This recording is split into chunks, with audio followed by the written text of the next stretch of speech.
Why does everyone make such a big fuss about turning 30? This is not a big deal.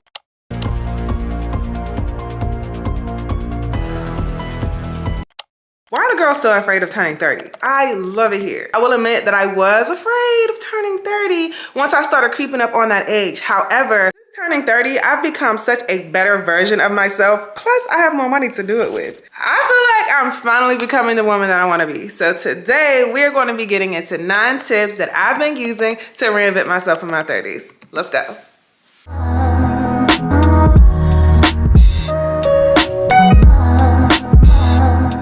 Society likes to make us believe that once you turn 30, it's completely downhill from there. However, since I've turned 30, my life has flourished in so many ways. Now, I will be honest, when I was in my 20s, I was afraid of turning 30 because my mother transitioned at the age of 30. But once I got over the age of 30 and I started seeing the different opportunities that life was presenting me, I started to see things in a different light. Now, one thing I wish that somebody would have told me when I was in my 20s was to make a list of the woman that I want to become. What does she look like? Where does she work? Who does she date? What does she eat? What does her life look like? When I was 24, I aged out of foster care and I ended up being homeless at the age of 27. So I don't feel like my life actually started until I was 28, 29. So I got kind of a late start. However, since I've been 30, I've gotten different jobs. I've played around in different careers. I've gotten married. But before that, like I dated around and I really found myself. I traveled a lot to try to figure out what it was that I wanted. What type of woman did I want to become?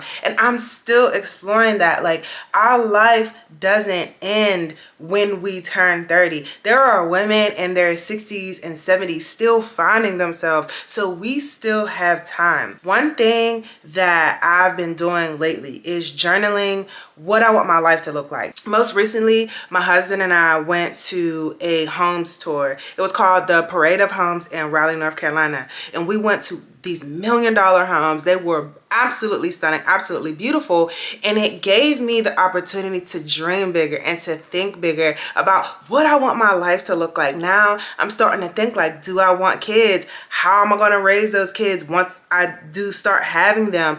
What is life going to look like for me in my mind? So I encourage you to do that as well. Whether you're single, dating, or married, make a list. Write down everything to the T of what you want your life to look like and the type of woman that you want to become. I would even advise you to start making like Pinterest boards and doing research on the type of careers you could see yourself in. Another thing that I think could be really helpful is taking personality tests. I'm a psych major, so I do a lot of personality tests just to see where I could naturally fit in. So a good one is the Myers-Briggs test.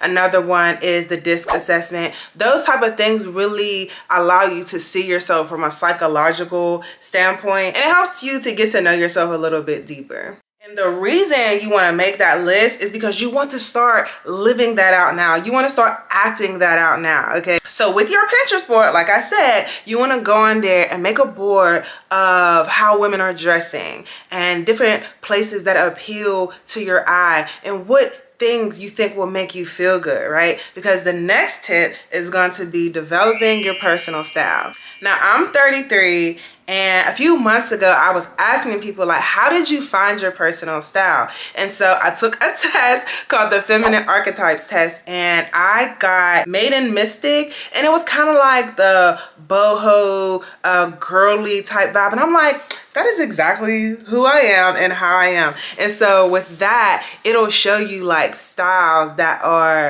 closer to like your self-expression. But also, I would suggest just to go to different stores and just try things on. Like, just go by yourself to the mall one day and just start trying stuff on.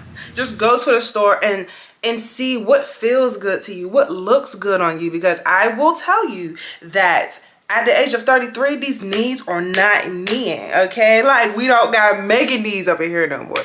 These knees we need a shorter little heel. So those 6-inch heels are not cutting it.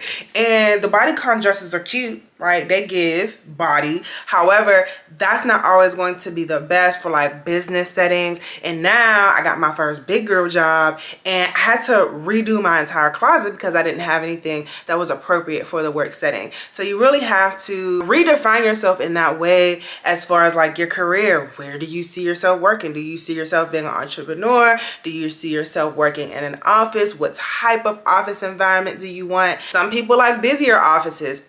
Me personally, I like laid back offices. I'm a creative, so I work in a creative art studio. And I know that the majority of people don't have the opportunity to work at a job that they like. Like, people are always telling me that that's a luxury. However, I feel like you can get a career and get a job that's more aligned with what does fulfill you and what you do like.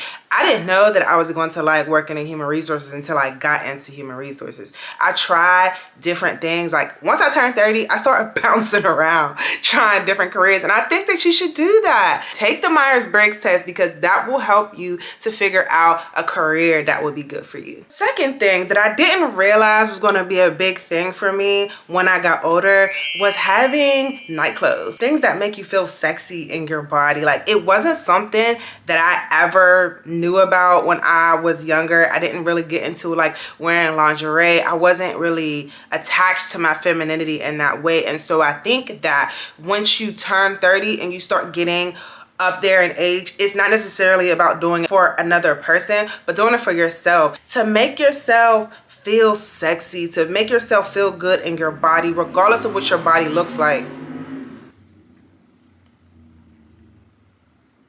If you're at a point in your life where you've had children or you're just not feeling good about your body where it's at, getting you some sexy night clothes, some sexy lingerie, I think will help boost your confidence in that way, because you go to sleep, you feeling all silky smooth, got your body oils on and you feeling all good, and you go and you're like, damn, I look good. And like I said, it's not about doing it for nobody else. It's about doing it for you. And this was a tip that I got from an older woman in my life, was to just buy you some lingerie, some sexy night pieces and nighties and things to go to sleep in, because I'm real quick to go to sleep in a t-shirt and some shorts.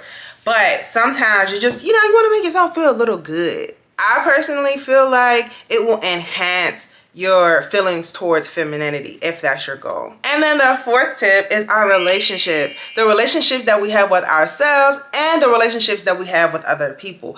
We need to start getting honest about our relationships, because a lot of times our relationships with the people around us can potentially be blocking our blessings. That relationship that you have with those friends, that relationship that you have with that man, that relationship that you have with yourself that might not be the most positive, can be holding you back from moving forward and becoming your best self. So if your goal is to reinvent yourself, to become the woman of your dreams, and just to become your better you, then you might want to reevaluate the environments that you're in and the people that you're surrounding yourself with. You might have somebody in your ear who's telling you that an opportunity might not be good for you, but in your spirit you know that it's something that you really want to do and something that you should do. But because you're surrounded by negative people or people who don't take chances, that might make you not take that chance. So by having a strong relationship with yourself, first and foremost, you can be more confident in the decisions that you make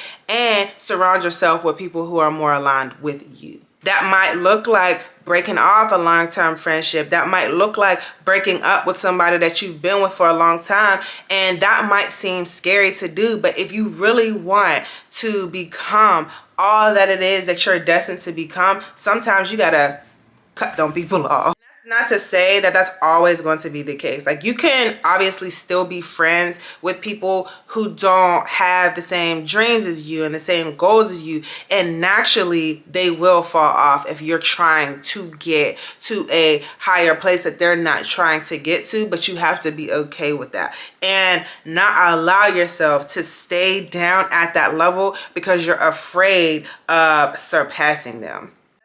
And another thing about relationships, when we're in our 30s, usually our friends are people from college, people from our teenage years, and we can tend to get attached to those people, right? But we have to be open-minded to making new friends. And somebody out there might say, it's so hard to make friends in your 30s. No, it's not. It is not. It is not hard to make friends in your 30s. You just have to be open to it. You have to put yourself in the environment to make new friends. People ain't gonna find you on your couch unless you use like a friendship dating app. There are some of those. I actually used them when I moved to North Carolina. But anyway, you have to put yourself out there to make new friends, to find that man or that woman.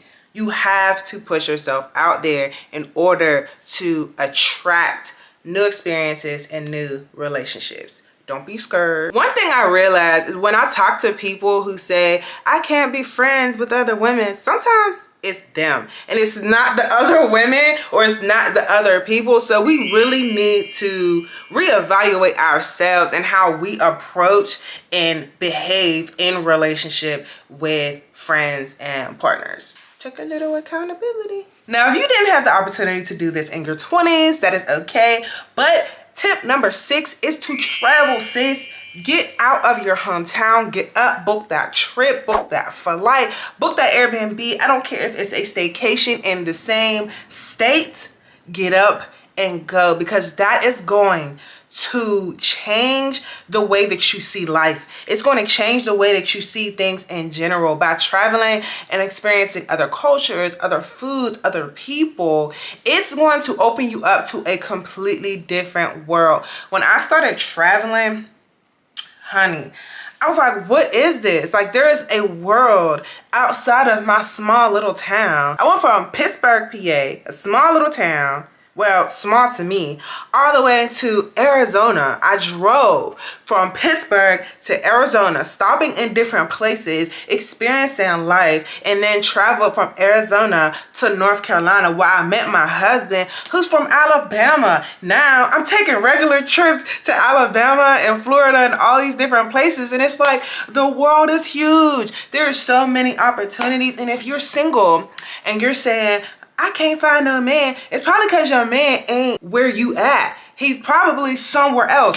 How was I going to find my husband in Alabama living in Pittsburgh? He was never coming to Pittsburgh. You know what I'm saying? So, like, opening yourself up to other experiences, traveling, going overseas, going domestically, like just putting yourself in the environment to experience new things. And I will say that I did travel a lot in my teens and in my 20s. However, traveling is so much better now that I'm in my 30s because I have more money to do it. I don't have to share a room with 5 other women. I don't have to fly Spirit if I don't want to. Like, I can afford to get on Delta. You know what I mean? Like, we just have more opportunities now that we're older. And I think that that is one of the things that is missed. Like, people in their 20s really are afraid of turning 30, and it's like, this is the land of opportunity once you start getting older. Like, life really changes and flourishes if you start reworking and doing the things the way that they need to be done, okay? And then tip number 7, get serious about your self-care. Now, when I was in my 20s, I couldn't really afford to do self-care the way that I wanted to. So I made sure to make it a priority when I got in my 30s to start showing up the way that made me feel good, because I recognize that what makes me feel good is like looking good and feeling good and stepping out and being that girl. But I couldn't afford to do all that, you know? So in order to be able to afford my self-care, I had to get a new job. And I didn't know what else that I was going to be good at. So by taking those tests, looking into different things, trying new things, I was able to double my salary in a whole nother job to have more dispensable income to be able to pour into myself. And so I think that starting with that, a lot of women tend to get into lower paying jobs because we feel as though we're needed in those spaces. But you can still do all the things that you have to do and want to do in this life, but still get paid more to do it. You know, like, I was in social work And being in social work was amazing for me to be able to give back, but I wasn't giving back to myself. Like I couldn't keep my hair done. I couldn't do none of the things that I wanted to do to present myself well. And I was always looking a hot ass mess. And I was also in a process of reinventing myself and getting back to a space where I was comfortable in life. I had just got my first apartment by myself. I was trying to get furniture. I was trying to do all these things on this little itty bitty salary. And I'm like, girl, you're gonna have to leave this job that you love in order to become the woman that you love. And so I had to give up one for the other, but I will say that life has been good since. Ever since I let go of the things that I was comfortable in, I was able to pour more into my self-care. If you have not seen my self-care video, please go ahead and check that out. It's the 9 pillars of self-care. And that is one of the things that I taught to my young people, was those 9 pillars of self-care. Your financial self-care, your environmental self-care, your physical self-care. I wasn't able to pour into my physical self-care working there. I wasn't able to pour into my financial self-care. Like I wasn't able to do a lot of things because of my environment. And so being in my 30s, I believe that my self-care is flourishing more as far as like my spiritual health, my financial health, environmental. The only thing I'm lacking on is recreational, finding a hobby, but we're getting there. No, actually, here we are. I love doing this. I found that I love doing YouTube. This is my hobby for right now. Like I absolutely love doing YouTube. So that is a part of self-care. Self-care is anything that you do to pour into you. And so we have to prioritize that. Sometimes it can be so easy to be a bump on a log and lay in bed and just scroll and not pour into yourself, doing your nighttime routine, your morning routine, getting up early, doing all the things to pour into you, because we're trying to escape from life, right? But we can't do that. Like we still have every day to use as an opportunity. And so we got to do that the best way that we can by pouring into ourselves and showing up like that Betty that you are. Okay. And then tip number 8, I kind of just touched on this, is getting serious about your money.